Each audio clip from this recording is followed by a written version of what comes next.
Hey there, folks. Welcome to yesterday's news for August 6th, 2018.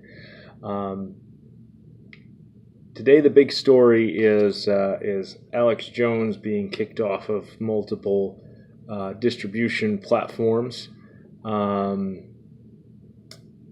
Most of the commentary I've seen has been people worried about, oh no, they're cracking down. They have this great grip that they're gonna destroy us all.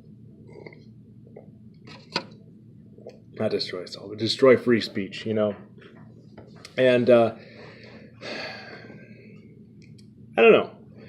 I tend to look at this as more the death throes of a defunct movement than an actual clamping down by a powerful elite. I think this is people who want to be a powerful aristocracy trying to clamp down when they don't really have the power to do so.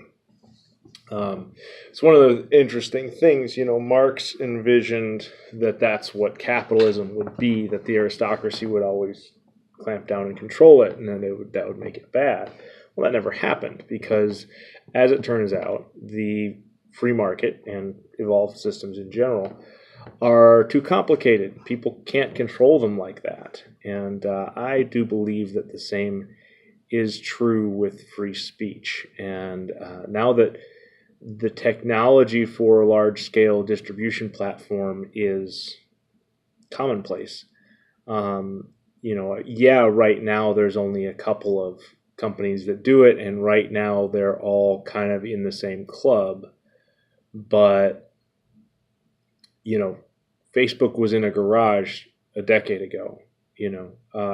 As same with Google. Google's been around a little longer than Facebook, but YouTube hasn't. And I don't think, look, nobody right now. There are a couple kind of lower tier services out there. None of them's really caught on. They're all kind of trying to be one niche or another. The one I'm most familiar with is Full30, but there's others. They're still in the hacker phase where there's like BitChute, I think, is another one. I've never actually checked into it, but I know of YouTube content creators who are now distributing on that service, and it's a decentralized network, so it's a little more hackery, but it's not going to take. Basically, YouTube can only go so far with their censorship before a real alternative shows up. And Facebook can only go so far, and Apple can only go so far, and all these people who have banned Alex Jones to various degrees in the last couple of days. And I'm no fan of Alex Jones. I don't like the conspiracy theory stuff. I've never, look, Alex Jones isn't new, he's the latest guy to do it, but there's people with syndicated radio shows doing the same stuff, and look, nothing he's said is any wackier than stuff that's been published in the New York Times or CNN or,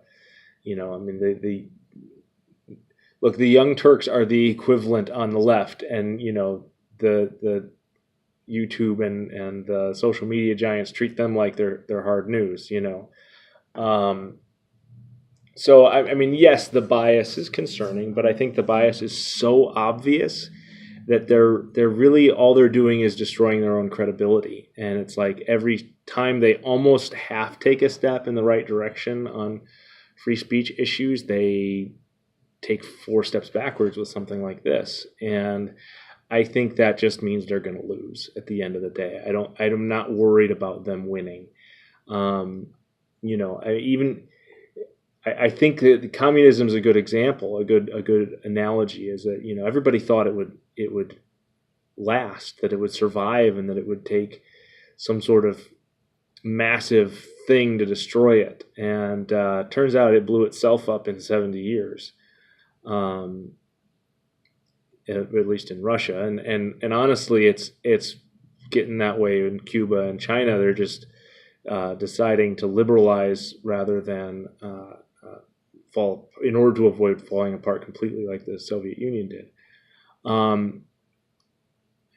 So, I mean, even Ayn Rand thought that communism would be a force to be reckoned with, and at the end of the day, it wasn't. It was, because it's a wrong theory, it was self-defeating. And I think that's the same thing with the former.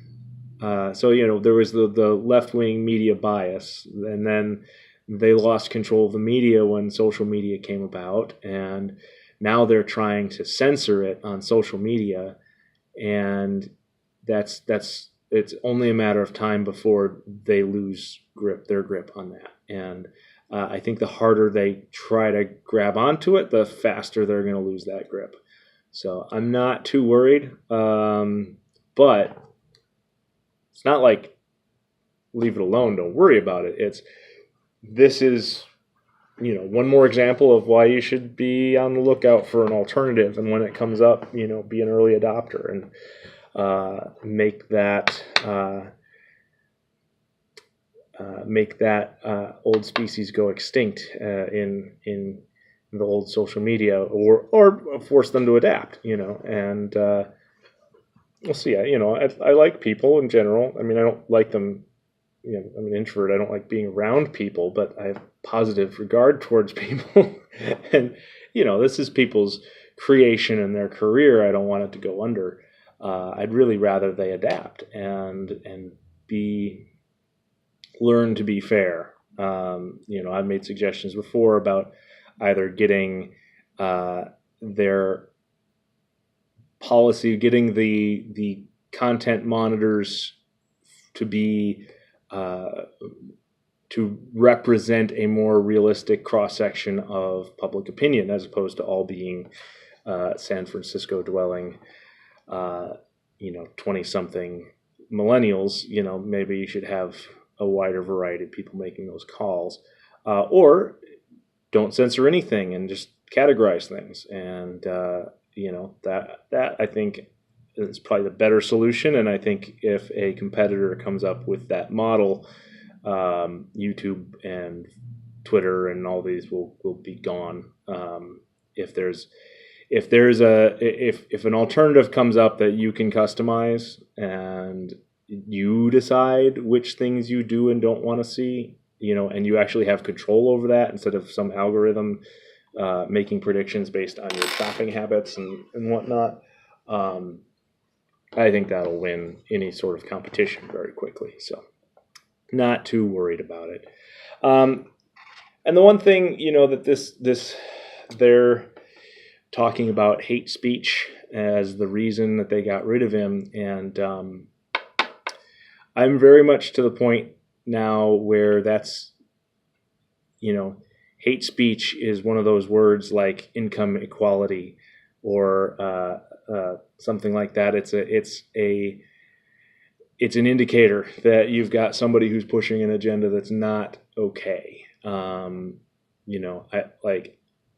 don't want people to be hateful to each other, but if you use the word hate speech, that is an attempt to delegitimize that person's right to speak. And that is very, very dangerous. And we need to not tolerate that. And if somebody accuses you of hate speech or uses the term, correct them on it. That's not okay, because that's the first step towards justifying force. You first start by saying, well, this isn't the same. It's not, hate speech isn't free speech, and people saying that out loud in public.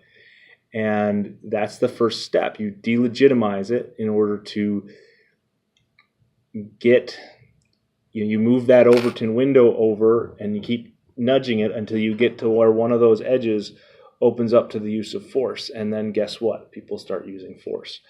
And that is not acceptable. And I'm not willing to take one step down that road, let alone three, before we get to that point of actually having fights. So Don't use the term hate speech. Don't tolerate it when other people do. It's not a thing. It's an attempt to justify the use of force against people who say things you don't like. Stop it. So with that, I'm at about 10 minutes. Time to wrap it up. So if you enjoyed this, like, share, and subscribe. If you don't, feel free to continue to ignore me. And we'll see you tomorrow.